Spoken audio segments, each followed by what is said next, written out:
Yeah. Look out your window. Knicks fans is on your block. Y'all know the Knicks run the city. Pull them shades back. Look out your window. Look down there on the block. That's Knicks fans right there.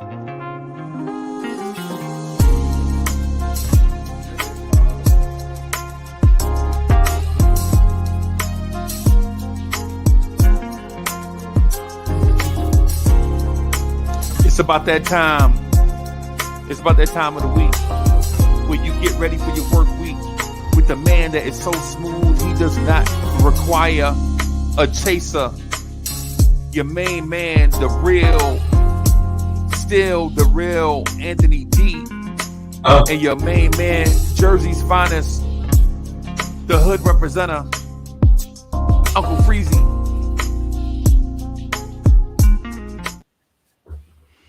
Yo, what's good, boss man? It's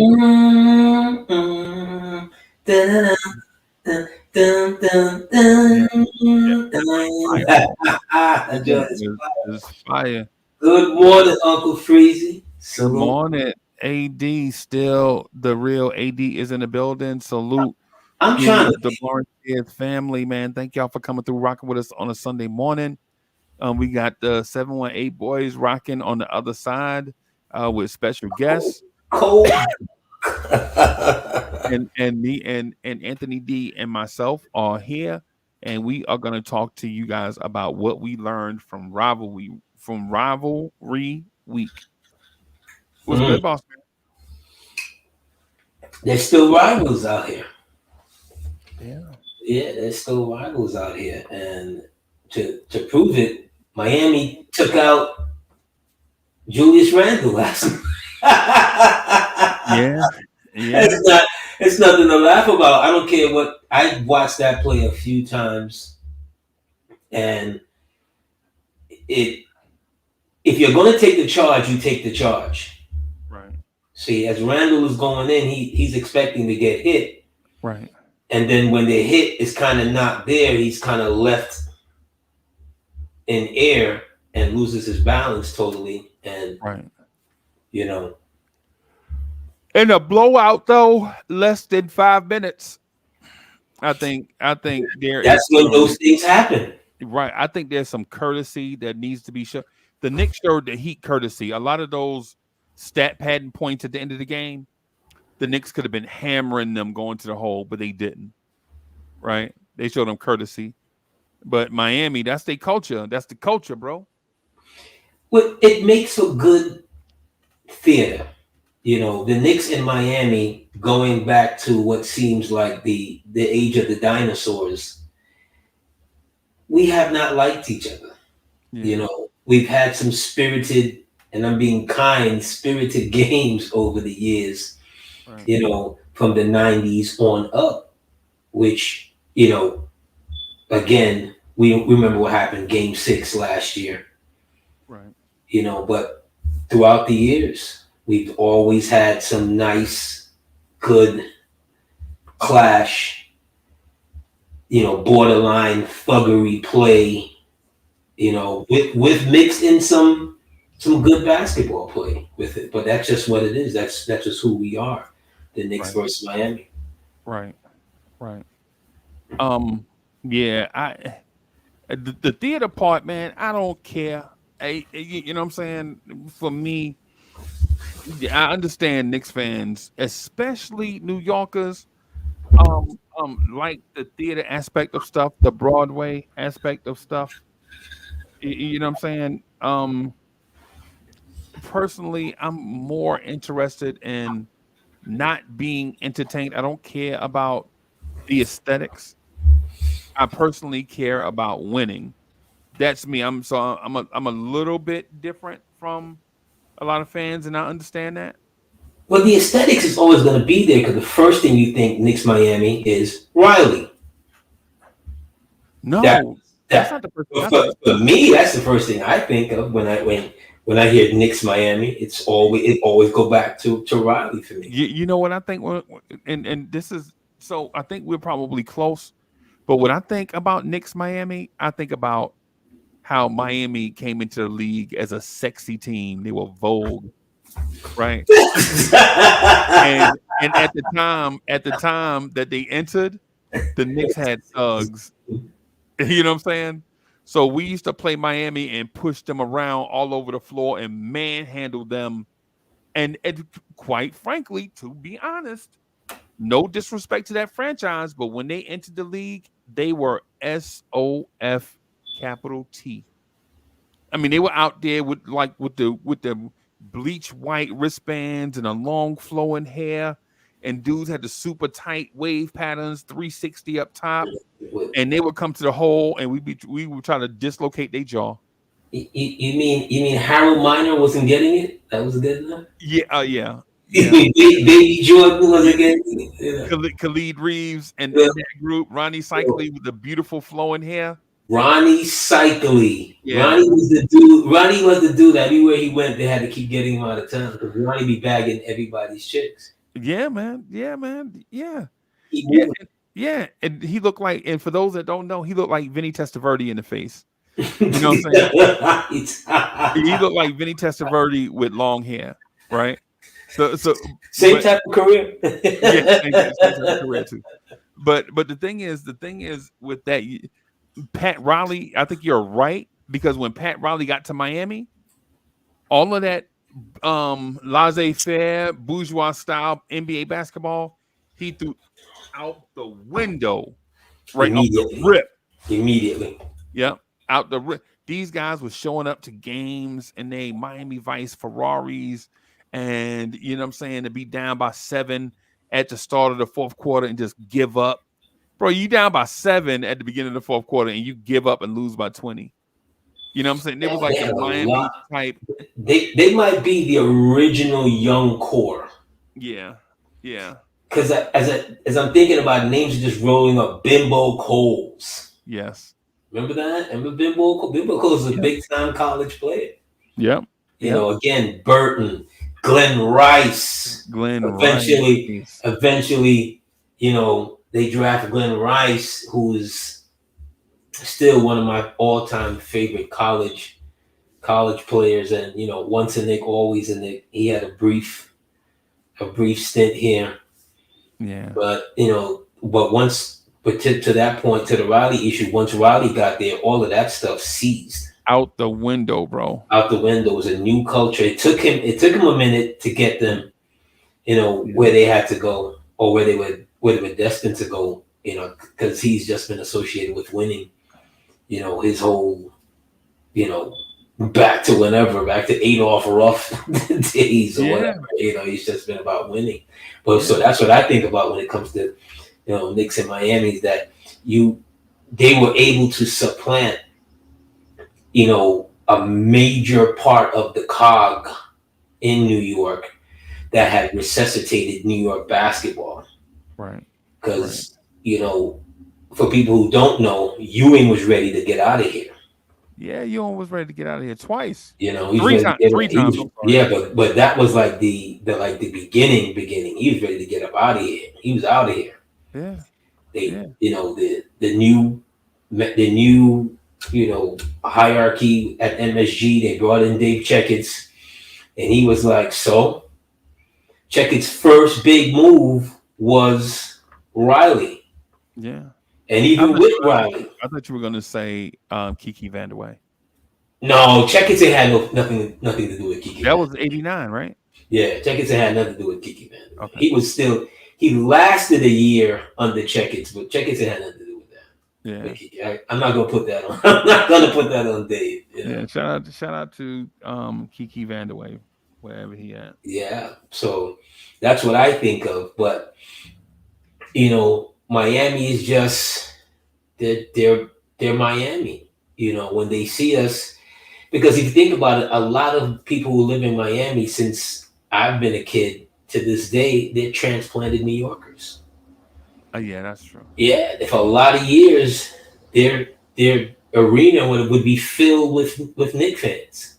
You'd see them in the crowd, their little Knick gear on, sprinkled all around. All around, yeah. So the relationship, same thing like in Atlanta. It's the same thing. Right. They're former New Yorkers or with family ties since the beginning of time. So that Knickerbocker relationship is always going to be there. But with Miami, it was just there in just abundance. I was rewatching the Allen Houston Game 5 to Hey, kind of get me hey, into. they tripping. I'll be right back, bro. They ready to come. They ready to quit. All right, well, I'll stay here with the fans. We can talk about the Knicks in Miami, but where I was at it was Game 5, the Allen Houston game, and just sometimes you have to rewatch things just to remember where you were in that moment or in those moments of the game, because it's a back and forth game. If for those of you who remember, and for those who might have seen, it's a back and forth game. It's the game where I say that Patrick Ewing finally became the captain of the Knicks, Right. because he's limping up and down the game, and he gets a new injury in that game. Which I heard this morning, which I totally forgot. He twisted his rib cage in that game, along with tweaking the Achilles in that game, and there he is, just not giving up, just giving it his all, and he ends up with, I believe, was it 23 points, something around there. But it's the game that I said that he finally really became the captain of the Knicks.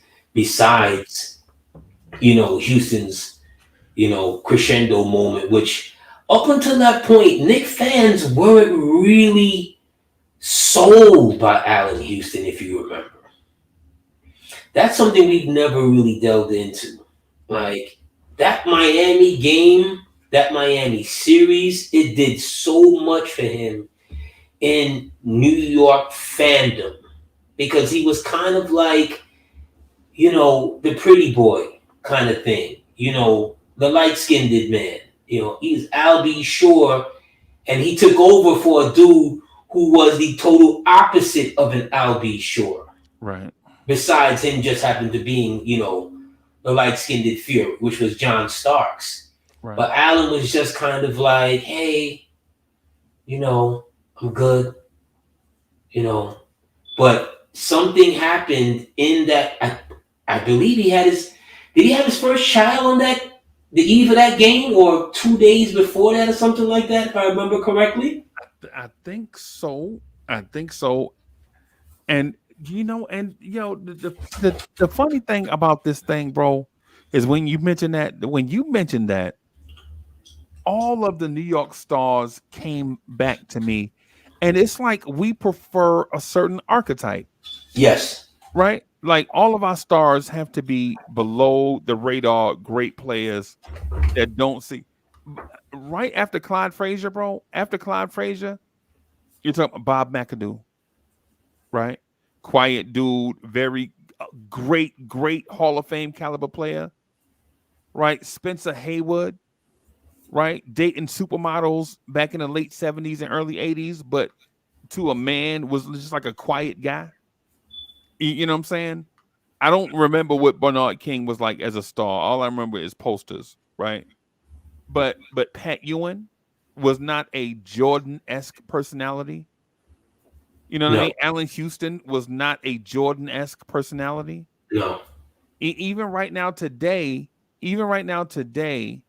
right? Jalen Brunson is not a guy with a personality that's bigger than what he provides on the floor. Julius Randle, is that what we prefer? I know it's rivalry week, and I know we want to recap what happened during rivalry week, but when you mentioned that, it just dawned on me that we don't get stars that are larger than life. This is true, but Or it seems that way, and I may be wrong. It just well, seems that way. I kind of lean to your argument, but here's the thing: you then better have some rough riders around him who fill that void. Because somebody has to be the captain per se. Somebody's got to point the way. Right. In sports, in any kind of, to get to the very end of it, You know, a lot of the times your stars wasn't the big guy. David Robinson wasn't the big guy in San Antonio those years. Right. You Right. know, and especially when they won the championship. I would argue that Tim Duncan, you know, on the floor, he's the big guy. He wasn't necessarily the big guy. You had A.B. Johnson there. Yeah. Yeah. You know, you had vocal, you know, people who were, you could tell who the team follows, Right. even though they may not be statistically the guy. Right. See what I'm saying? It took for Bill Cartwright threatening to kill Michael Jordan to get for the team to be like, hey, don't mess with Bill. Right. You know, like that. Don't let that soft voice Right. fool you. You know, don't let his inconsistent old man slow play game fool you. Bill out here telling Mike, yo, I'll kill you. You tell somebody don't pass me the ball again. Right. Yeah. Yeah. So it's sometimes you have to get those other pieces for the Knicks in the '90s. It was the Oakleys of the world that was kind of like the Starks. That was more so of the the forcefulness, the in or not that you not forceful, but as far as more so the personality. Yeah, Right. let me say that the personality of the team, Yeah. that the team takes shape and stuff around. You have to eventually, you know, I find that I think we have that in Brunson. Although the quiet demeanor, stuff, you're starting to see it more. There was a game he played. I'm trying to remember what team we played last week, where the camera caught him saying he can't guard me. Right. You didn't Right. see him doing that last year. Last year it was just more so of, I'm gonna give you these buckets, even though I've been doing He was out this. there doing yeoman's work. He's just quiet, Yeah. head down, just doing his job. No, this year it's not the same. It's not the same this year. You see a moxie. You see like a certain type of swag with them, and that can be good. Right. See the Knicks team that I'm talking about, and that can be bad. See Memphis and how they imploded. Right. Where all of a sudden you start walking around like we won it, and you ain't won near nothing, and that can go the wrong way. So, but I like it though. I like the bravado that I think he's starting to show. That this Knicks team is starting to. I don't care if you played the night before. I don't care if you played 3 nights in a row. When you come to play us, guess what? If you don't bring your best game, you can get smacked. Right. Show that to Philly, non-believer. Show that to Denver, the defending champions, non-believer. Yeah. Miami, you lost 5 in a row. So what? Now at 6. Yeah. Yeah. So maybe the Knicks need to adapt that personality where it's, we're here. You saw my man last night. You know who I'm talking about. 3's the magic number. You saw that Stephon Marbury cuff to the paint. The running back pushback. The left hand cuff. On top of it, that's 3 moves in one in a second and a half.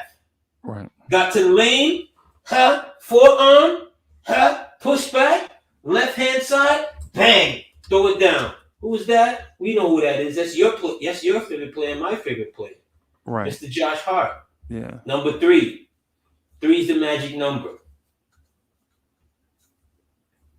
He's helping the Knicks to have that bravado mentality that I'm talking about, where we're playing hard every night and not taking no games off. And it's not an accident that all of this stuff is coming around with the guy who doesn't have the best stats, right? The guy who plays more minutes than most Knicks fans want to see him play, right? But there's a key rebound. Guess who's getting it? There's a key this. Guess who's getting at? The Knicks had no fast break before Josh Hart came to the team.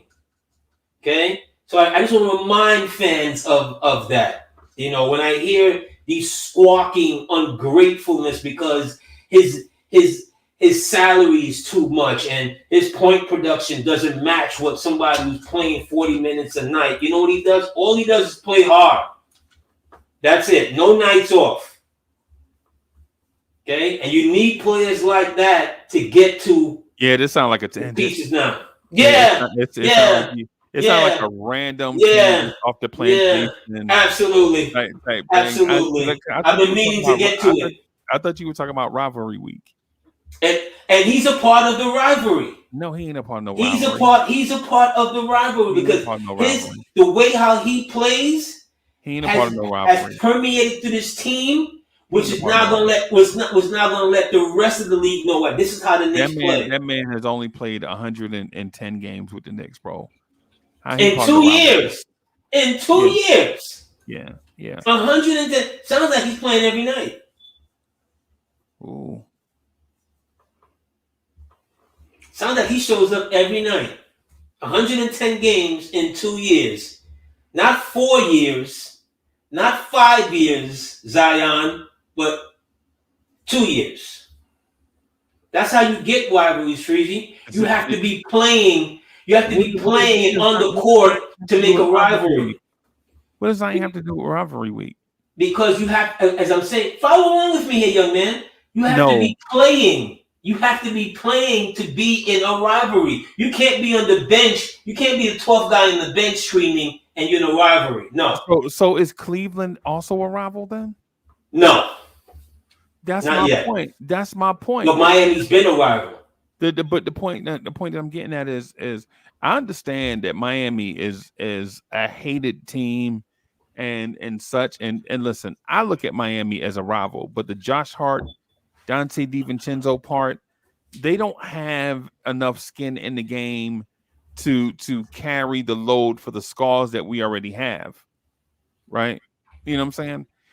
Jalen Brunson barely has enough, but Julius Randle, on the other hand, who's been here 5 years of this nonsense, hurting up Knicks and all of that stuff, and every time we play, Randle has like these things, and the fortunate and unfortunate part, in my opinion, about Miami is that I think we drag a lot of the Miami success and tie it to our failure.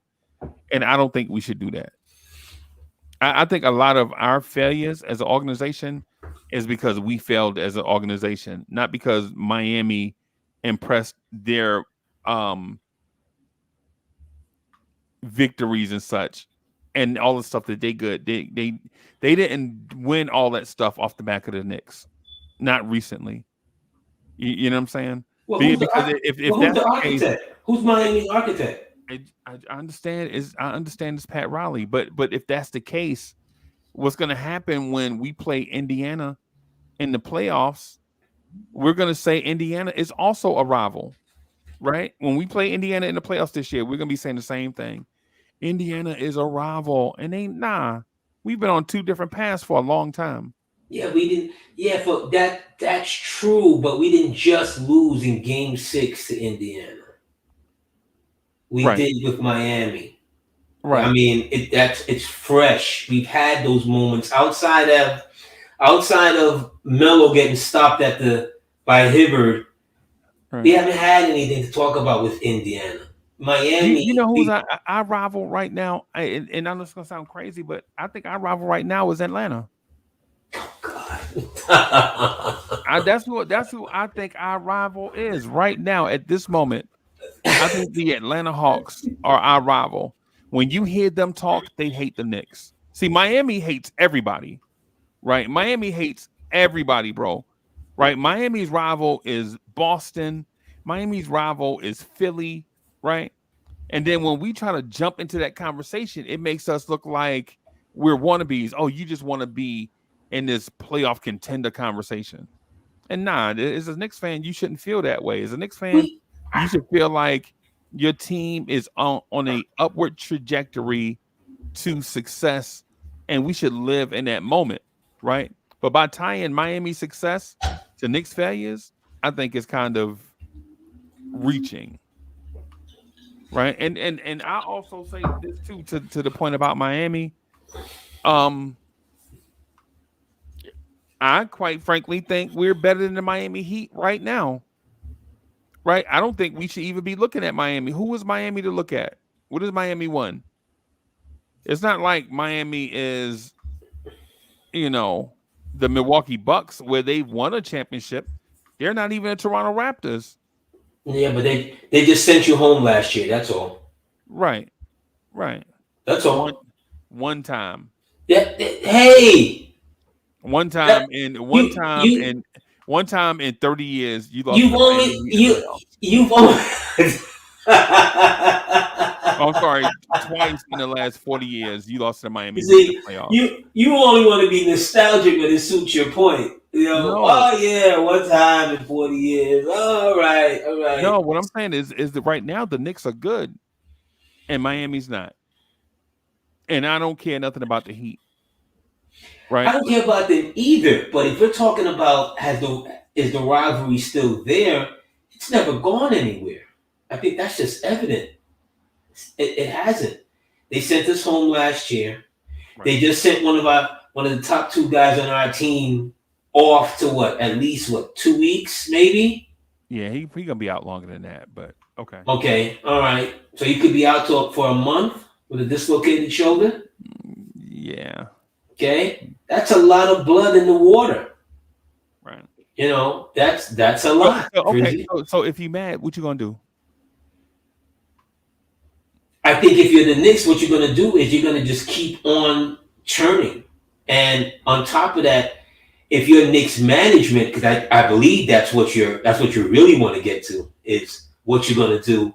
You're not going to let a losing a Julius stop your flow. You're going to go out there and you're going to try to get something to stabilize this. So you agree with me, but that premise was wrong. Right, so that's exactly where I want to do it, but I don't want to be mad at Miami to do it. What I want to do is embrace the fact that the Knicks are putting a quality product on the floor for the first time in 10,000 years. Right, this product that's on the floor right now is probably a piece away from being NBA champs or a piece internally blossoming away from being NBA champs. No. Yep, that's exactly what I think they are. I'm not with the latter. Yeah. Okay. I'm not with the latter. I'm not with the young core blossoming into that's that. That's not what I'm saying.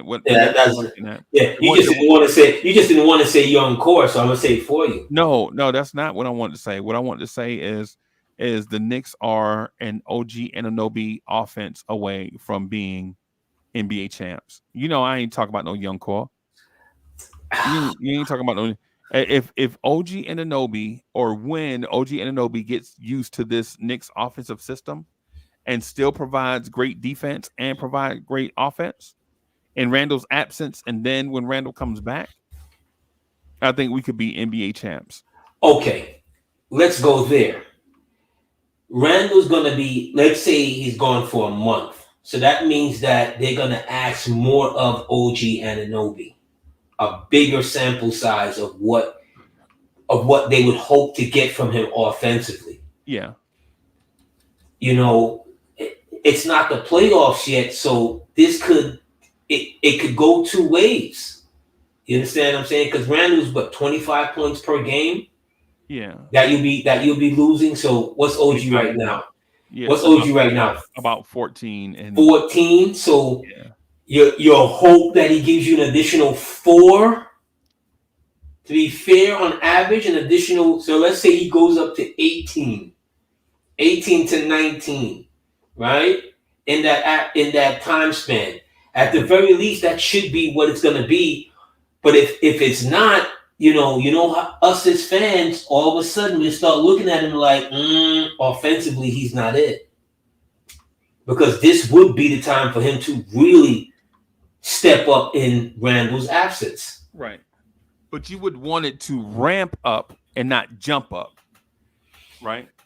That my opinion on it is Randall's 18 shots per game, 19 whatever it is, 18 shots a game. You're gonna have to replace a guy. Now here's the thing. Here's the thing when we want to just talk basketball, right? Right. You can imagine Jalen Brunson maybe getting 2 or 3 more of those shots, right? But then there are 15 shots a game left. You know, Josh Hart's not a scorer. You know, DiVincenzo's not a scorer like that, right? You know, Grimes is not a scorer. Even when he was given the opportunity, he proved to you that he couldn't be that. Deuce McBride is not going to become a scorer overnight, given 15 extra shots, right? So the most qualified person is OG Anunoby. Maybe not to take 15 more shots. That's maybe unrealistic. But asking him to take 10 more shots a game is not realistic. I think I think that can be. You didn't trade 2 young players and a draft pick for a guy that wouldn't be able to step up when his name is called. Yeah, but if he's getting, how many shots a game is he getting now? I don't know. 10, 9, let's say 9 to 10. Right. Right? He's getting 9 to 10 right now. So I think it's unrealistic to say, well, he gets another 10. It's unrealistic to say Jalen Brunson takes 22 shots and OG Anunoby takes 20 shots a game. I think so, because that would be like he's never done that before. You know what I mean? Like at no point in his Toronto career was he that. Bro, was he asked to be that? I've never gone to the bank and withdrew $10 million before. But I bet you it would be a nice feeling. Chat, I've never gone to the bank and withdrew $10 million of my own money before, but I bet you that would be a nice feeling. It would be. What I'm saying is when opportunity knocks, you better answer. It would be the best feeling, especially if I'm outside in the getaway vehicle. Yeah, ready to have Thelma and Louise Part 2. What I'm saying is that man in a free agent year, given the opportunity to showcase his offense and defensive skills, will do it, especially when the bag is at stake. You got multiple things at stake. You got the bag at stake. You got a championship at stake. You have a new home at stake. Because if the Knicks give him this opportunity and he fall on his face, we're going to have to reassess what we traded 2 young players and a draft pick for. You know what I'm saying? Nobody wants him to be Giannis, right? Nobody wants him to be Giannis. But can you be all-star level for about 12 games until Randall comes back, and then we can start sharing the load again? That's fair. I'm with you. That's fair. That is fair, but I guess I'm just tempering my enthusiasm with that part of it, because I still believe they need something else. Right. You see, so I'd rather it would work out to, the Knicks pull that trade piece, work that piece in while Randall is still, Randall not being here 1 month, 2 months, 3 months, it doesn't matter. Once he gets back, he's still going to be a major force in the offense. You understand what I'm saying? So I'd rather see them getting that other piece in here to work along with OG's, rise in the offense and so forth. With Tom Thibodeau just doesn't. He's not going to just say, "Well, okay, OG, you're next up. Let's see what you got," and throw it all on his shoulder, or throw that Randall-esque role on his shoulders. He's not going to do that. No, he's not going to do that. History tells us Tom Thibodeau doesn't do that. No. When somebody is out, he keeps everything stationary, right? Like when Hartenstein and when Mitch got hurt. Remember, Tom Thibodeau's primal instinct was to start Jericho Sims and keep Hartenstein coming off the bench, right? So with that said, with a Randall out, I think Tibbs is going to move a player off the bench like Hart as a starter at power forward and keep OG at the three so that four places on the floor are not impacted by one injury, as opposed to three places on the floor being impacted by two position changes, right? Yeah, I can't blame Tibbs for that. That's the way he thinks. That's the way he thinks, right? Whatever. I I couldn't blame. Who would you rather start at that? Okay, what would you rather do? Put Precious in that role in Randall's absence? No, AD, listen, my the thing I'm getting at is I agree with you on what you are saying. I'm saying Tom Thibodeau, though, views these things differently. Like I Okay, feel like as soon as gotcha. Randall went down, I was gonna be on the phone seeing if I can get somebody in here right away in Randall's absence. That's what I would have been doing. Like Monday morning, you would hear that the Knicks have acquired such and such via trade with such and such in Randall's brief absence, and then when Randall comes back, that player goes to the bench. That's what I would have been doing. But Tom Thibodeau hasn't shown a penchant to do that. Tom Thibodeau would rather the next person step up in that role.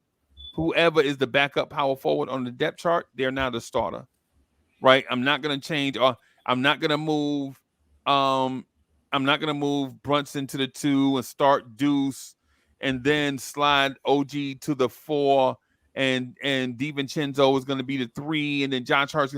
He's not gonna do all of that, right? What he's gonna do is keep everything the same and whoever plays the backup is gonna be the next man up in his mind. Well, I think management would have forced him to be like that in some regards Okay. because you can't keep watching these guys go down and you not bolster the troops. Right. Everybody gets injuries. That's just the nature of Everybody the does. game. You hope and pray. You go through the whole season, whatever. That's just not reality. But everybody doesn't have Tom Thibodeau as head coach, though. Yeah, but is Tom making the phone calls as well? Is that what we're gonna do to Tom? No, I think Tom is making phone calls to the front office As he should. as he should, As right? he should, because this is another you. This is something else I got to work around. Right. Besides, let's look at Hart for a second and some interviews that he gave. Now, he could say he didn't say this, that was out of context or whatever, right? But basically, from what I got was him not feeling as a part of the offense or him being a 6'4" guy, all of a sudden now he's a 6'4" power forward because of what the coach and the coaching staff has deemed where he's most going to be effective. And it's taken him some time to get used to that. So what? They gave you $90 million. Okay?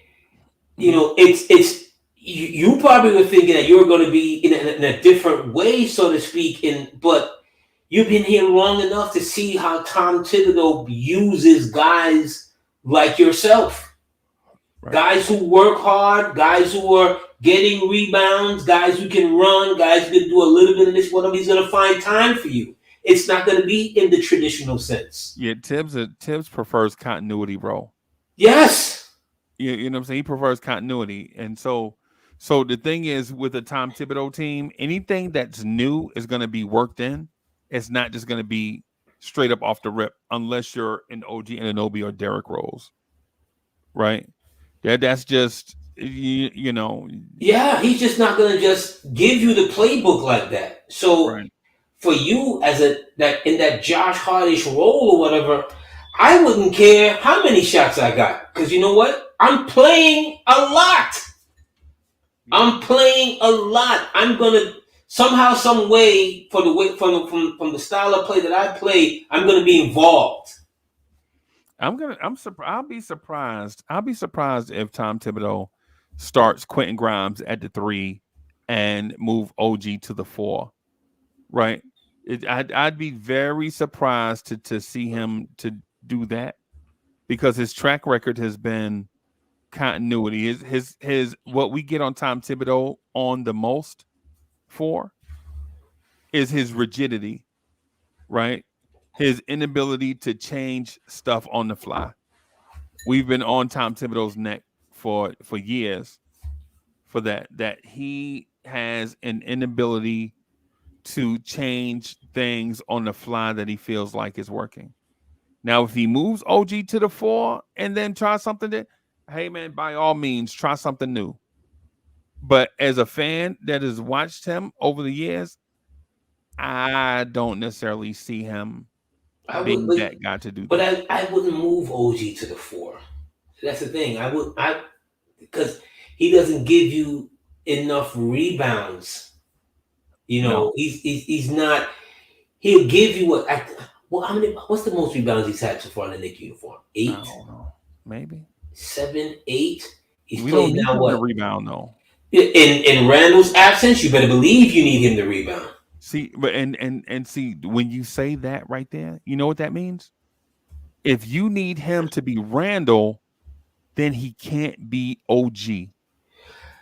Yeah, but I need him to be more I need him to be a better version of OG, meaning across the board. If he's averaging right now 5 rebounds per game in Randall's absence, dear God, a 6'7", 6'8" man average 8, 9 to 10 rebounds per game. AD, you, but and that's one of the things that you Queens guys don't get, bro. That's one of the things that's one of the things you Queen guys can't y'all just don't get it, bro. We get the money. You can't continue to squeeze and squeeze and squeeze and think there is no impact or repercussions for you continuing to squeeze. Well, Right? if Because management is not giving, here's my point though. The reason uh-huh. why I say that, the reason why I say that is this. You know already that OG Ananobi has an injury history. You know that. I don't have to convince you of that. And you also know that two-way players in the NBA are often injured. You know that already. We can think of 1,000 names, man. Paul George, Kawhi Leonard, whoever. Y'all already two-way players in this league stay hurt.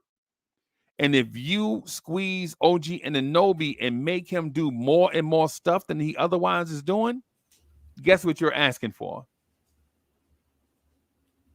You're asking for OG Anunoby now to get hurt. And now you have a team with OG Anunoby hurt and Julius Randle hurt. Now I what? can't. No, I can't. I can't. I'm sorry. I can't flow with you there, Freezie, because 5 minutes ago you wanted him to take more of Randall's shots. So Right. you wanted him to be more of Randall in one way, when I'm saying he needs to be more of Randall in possibly another way, which is what?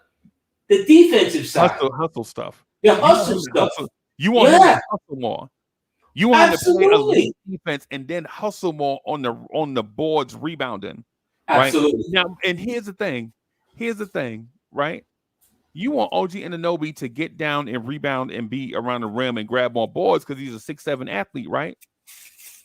Guess how Mitchell Robinson got hurt at the rim?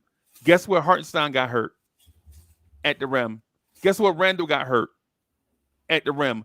But forget all that stuff that you've seen with your own 2 eyes and send OG Anunoby down there. That's why Queens dudes don't get it. Guess where we play basketball at? On the court. Queens. On the court. Yes. Guess who we play up against? Other bodies. In scoring, you don't always have to take it to the rim, bro. Yeah, but you want him to be more. You now you want OG to be more finesse. No. And you know what happens when guys are more finesse? They get labeled. And what they get labeled as? No, that's not what I'm saying. I'm saying to OG Anunoby, when you get an open shot, take it. I'm fine with that. But when I also need him to mix it up. You see, we take for granted, and I'm gonna go back on this again because I want to hammer this point in. Okay, we take for granted that a 6'4" shooting guard is out here amongst the trees, okay, causing himself unnecessarily bodily bruises and damage and all. Why? Because he's out here battling against guys who are at the very least 30 pounds heavier than he is. Right. Okay, so if I'm asking Josh Hart to do that, I can't expect for OG to be a little bit more of that. Exactly. Give me some more rebounds. Yep. No, that's madness. Right, because here's the thing: if it's Josh the problem Hart, with the game. if let's just all go to Europe and go play the Euro game. It's just let's just draft all European players and all international players. Let's forget about the roughness of the NBA, because that's what the NBA was. Yeah, what you're saying don't make sense in basketball world. 6'7", 6'8" guys are expected to grab 4 rebounds a game, and you're fine with that? That's not how. Come on, Freezie.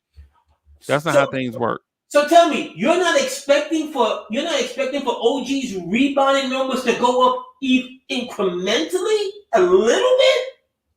Bro, we all want everybody on the roster to grab more rebounds. Right, but to turn that man into a rebounder makes no sense. Right, it's the reason why LeBron won championships with Tristan Thompson. Right, because LeBron can grab rebounds, but why send LeBron down there to do all that banging when you can just get Tristan Thompson to do it? Oh God, that makes no sense. One player can't be expected to do it all. That's like a Knicks fan glitch. That's a glitch in our system where we think one great player should be able to do it all instead of team building. If you lose Josh Hart, what have you lost? If Josh Hart gets 20 rebounds and turns his ankle, what have you lost? Nothing. But if you lose OG Anunoby, you go from 99 points a game back up to 120 points a game given up on defense. You see, and you see, because that's how you see the game, because you belittle and you don't see the value in a player of Josh Hart's abilities. You don't see the value in a 6'4" guy. Like I said before, the Knicks had no fast breaks before Josh Hart arrived here. That's just facts. He may not be the best defender on it, but guess what? He's out there battling. There's a place for that. There's a place for timely rebounds. There's a place for timely defense. Right. You may not value it. No, okay? But there's a place for that. We absolutely value that. But the thing is when you say that, you're like moving the main principles in the discussion, right? When I said if you send OG Anunoby there and OG Anunoby gets hurt, your defense with that same guy you mentioned was giving up 120 points a game. Josh Hart was here when the Knicks were giving up 120 points a game. OG Anunoby comes here. That number upon his arrival goes to 99 points a game. And you want to risk that instead of letting Josh Hart do that stuff? You want to risk OG Anunoby with Randall out? This ain't basketball, bro. I don't have the mindset of going to any sports league or any fandom that I have, or any team that I have, that my core guys are going to get hurt. You're speaking to a Jet fan who watched Aaron Rodgers got hurt 4 plays into the game. Okay, I did not go into that as I'm coming off the plane from Bahamas thinking that my 4-time MVP was going to get hurt. I don't have that kind of frame of reference. I don't have that mindset. You understand? I'm not babying millionaire guys and thinking, well, he can't give me 2-3 rebounds more because if for fear of getting him hurt. Gosh, but that's not your argument. Your argument, but that is the argument. No, your argument is if Aaron Rodgers gets hurt, Sauce Gardner needs to get 4 more interceptions a game. That's your argument. No. If Aaron Rodgers get hurt, then the person coming in behind him is going to be not Aaron Rodgers, but Josh Hart is not OG Anunoby. Josh Hart is not OG Anunoby. He's not, but he's a valued member. He's a valued cog. He's a valued cog. To ask how valuable was that cog? And when we were doing the show in December, that value cog was on a team that was giving up 120 points a game, right? and gave up 145 points to the Milwaukee Bucks. How valuable was it then? You do remember that there was 2 guys that got shipped out of here that was a part of that team, right? Of giving up that 100 and something, and that 100 and something. Wait, so did they get something in return? Yes, they did. Oh, so they got something in return for the people that they shipped out. Absolutely. But Josh Hart didn't contribute to anything. Remember, you said he was valuable. Of course he is. He's done nothing but contribute since he's been here. So he's valuable now that OG Anunoby is here, but he wasn't valuable when we were losing. You've never heard me. You've never heard me say that. You've never heard me say that. I've been on a daily crusade. Whenever the pity party, which is led by yourself and IBM Dre, I said it. If you're in the chat, I called you out. Absolutely, the nightly pity party after wins, destroying Josh Hart. Don't let me pull up the receipts, Freezie. Don't do that. Don't do that, Freezie. Come on now. Yeah, now. it seemed like you trying to go somewhere. I don't know where we going, right? Because this is what I said was don't overuse OG Anunoby and then get him hurt. And now we're talking about pity parties in November and December. Well, why are you worrying about getting hurt?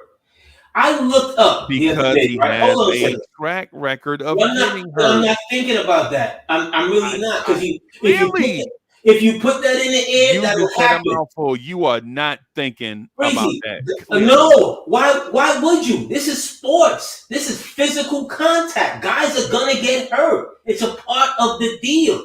I looked up the other day, right? Listening to people talk about, Tom Thibodeau, he plays guys too much and da-da-da-da-da-da-da. So I looked up the average minutes for his 2 best players, which is Brunson and Julius.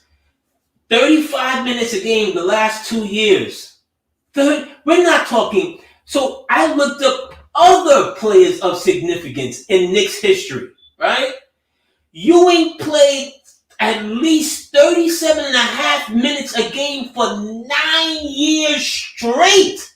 Right. 9 years straight. And we're talking about 35 minutes a game for guys who are under the age of 20. What? Randall's now, 28?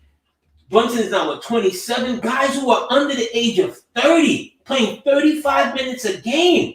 Like, come on. I'm not talking about what are you talking about? I'm not talking about minutes. But minutes would lead. I'm not even talking about fatigue injuries. You're talking about overuse. No, I never said that. So how would he get injured then? Just because he's a tracker? How does he get injured? So just because he's a tracker, he's gonna be Kenny Walker. He's gonna walk out on the court and catch a spasm attack and fall down. Is that what we're talking about? Did you see how Randall got hurt yesterday? That wasn't a fatigue injury, bro. That was a contact injury under the rim. I already mentioned this like 8 minutes ago. I gave you like 4 examples. Yo, Mitch is out. You know how Mitch got hurt? At the rim. Hartenstein is hurt. You know how Hartenstein got hurt? At the rim. Randall is hurt. You know how he got hurt? At the rim. And now you want to send injury-prone OG Anunoby to the rim. So let's not play at the rim anymore. Is that what you're saying? Right. Let's leave the middle of the court. Let's not even go into the paint anymore. Because why? Because the paint you know how Quentin Grimes got hurt? Quentin Grimes is a ham sandwich. At the rim. You don't care about ham sandwiches. No, we don't care nothing about ham sandwiches. We don't. I can't. Freezie, I can't with you, Freezie. We don't put pork on our fork. What is he? Vienna sausage? Yeah, we don't put pork on our fork, bro. Only fish on our dish, bro. Oh my God. You know the way. But the point I'm getting to, stressing to you, is if you say Josh Hart is that valuable, then let him do that stuff. All the stuff you wanted, you pointed out that Josh Hart is good at it. Why not let Josh Hart continue to do that and let OG Anunoby continue to do the great things he's doing? Why do you have to switch up roles? It makes no sense. Because his game has to grow, and he has to be able to lend some of that when a major force like Randall is now down. That's the part that you're missing, Freezy. It's No, hard to I get it, bro. replace. Randall is 20. Randall's what? I'm just gonna round it out. Randall is 25 and 10 and 5 for the last 2 to 3 years. You don't just replace that, Freezy. You understand what I'm saying? It's more all hands on deck. He has to give you some more. And I'm just using rebounds. Okay? I'm not saying I'm not even going to playing against more fours, more of the big guys, because that's what you're gonna need more of him to do. Because what? Randall is hurt. AD, Just I think we all over the place. Remember when we first started this, I agreed with you that as soon as before Randall hit the ground, as soon as I heard Randall yell before he hit the ground, I'd have been on the phone trying to get a guy to come in here, yeah, right? but you went Because there and then because moved. I think we all agree that the Knicks need a backup power forward, right? Because for man, Precious Achua has been playing outstanding for us, right? He's been outstanding for us, but Precious Achua is a center in a power forward's body, right? Jericho Sims is a center in a power forward's body, right? But we need centers, right? We need power forwards, right? So as soon as Randall got hurt, I understand that we need a skilled four behind Randall, and I would go out and get that guy. I agree with you on that. Give I me a also, name. I also agree with you that OG Ananobi should step up. Where I didn't agree with you at is that OG Ananobi should be a crash test dummy just for the sake of us having a crash test dummy. Never said that. I never You said that. said, "Oh, that man is 6'7", 6'8". Yes, I did. Why can't you put him on the boards?" And I gave you examples: Grimes, Mitchell Robinson, Isaiah Hartenstein, Julius Randle, all getting hurt under the rim, and you want to send OG Ananobi under the rim. Yes. And All there it is. hands, all hands on deck. Right, right. And but the thing is about all hands on deck, that's the same thing that happens every night. That's not a injury thing. You want all your best players playing their best every night.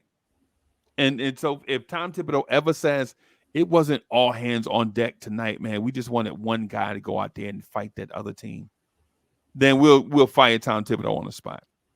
All hands on deck is every night. Next man up is every night. Absolutely, Freezy, but it's even more so with an urgency when one of your top two guys are down. Freezy, that's all I'm saying. Randall is down. He's also a forward. I'm looking to him to be able to take on some of that load, not just in scoring. Period. Not just in scoring.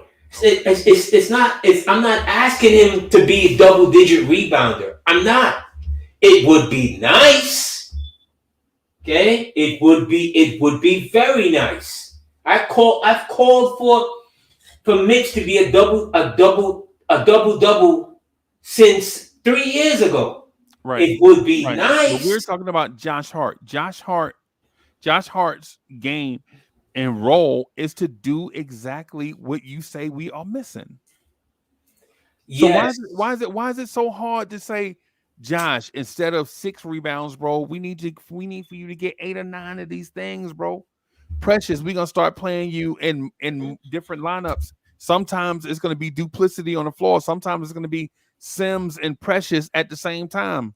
So we need for y'all when y'all are on the floor, we understand the shooting is gonna be gone, the spacing is gonna be gone, but we need for y'all to get on the boards and rebound.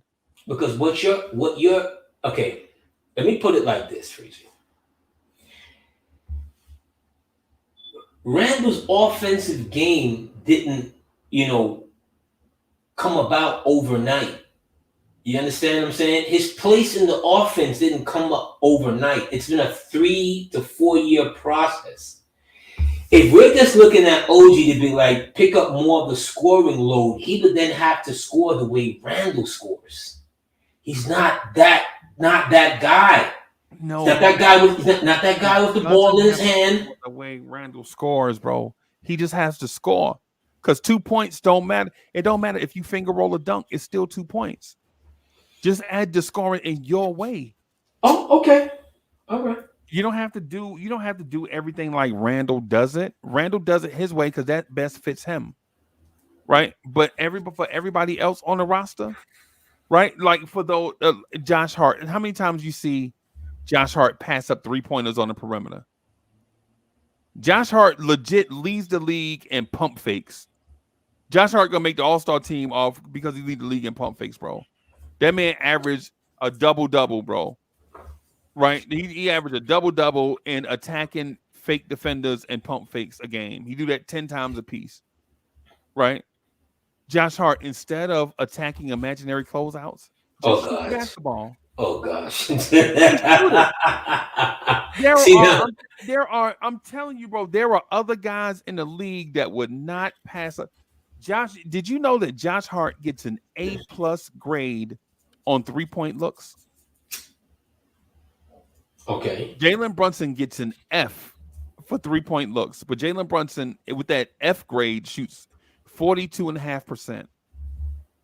Josh Hart gets A+ looks from 3. And all he has to do, bro, is take them. Nobody's gonna kick you back in if you miss. Oh, stop it! Now you want to talk on two sides of your mouth. No one's gonna kick him. You know you're gonna kick his back in. You know you're gonna kick his back in, Freezie. Because he leads the NBA in pump fakes. This dude is on the perimeter pump faking like Adrian Dantley, bro. You kick his back in because you did not want the Knicks to give him that contract. And for a reason, we kick his back because you don't value what he brings to the table.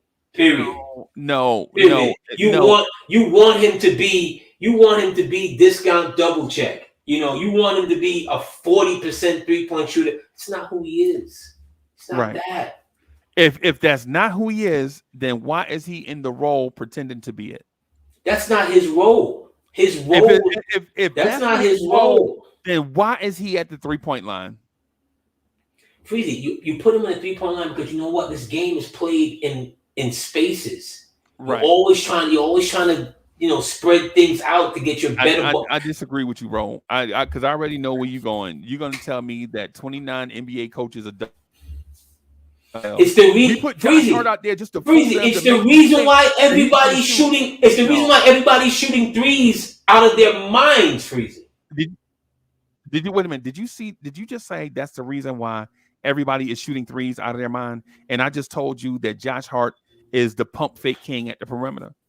You know, there's a difference between shooting and pump faking, right? Yeah, but if you look at, without even looking at his numbers, he still, if you put the game, but hold on, Freezie. If you put I'm telling you that Josh Hart is hold on.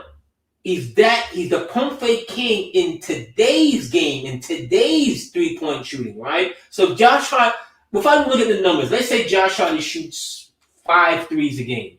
5 threes a game 20 years ago, you're leading the league. You're leading the league 20 years ago. In today's game, they want you to shoot 10 threes a game. So he's pump fakes five of those times he should be shooting. No, he don't pump fake 5 times, bro.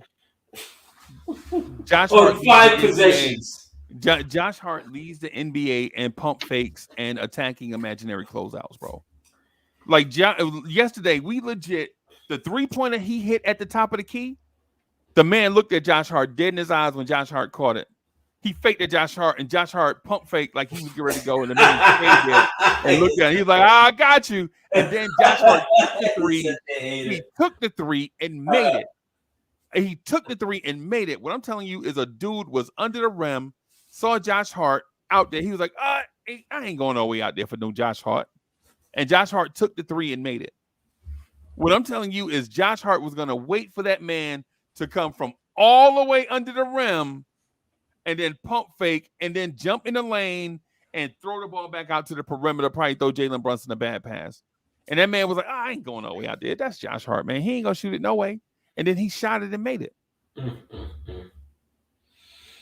Anyway, that's all the time I got, man. That's all the time I got. Hey, y'all, thank y'all for rocking Thank y'all for rocking with us, man. Absolutely. We don't know where this Shout out journey to Josh Hart began, leading the league in the but NBA stat. absolutely, but we know where it ended. It ended with you and the hatred of Uncle Freezie for Josh Hart. Thank you for joining us once again. Look for me and Uncle Freezie in the whirlwind. Garvey, everybody. Peace, everybody. We gonna get. Did I freeze up just now? Wait a minute. What's going on? I think you did. I've been freezing up the whole time, man. What's going on with it, man? I don't. No, you just freezed. I'm frozen again, man. Look at that. All right. Drop the joint. There we go. Oh wait, I'm frozen again, yo. I'm sorry. And peace out, y'all. That's the joint. Yeah. Look out your window. Knicks fans is on your block. Oh, man. Okay. So it won't.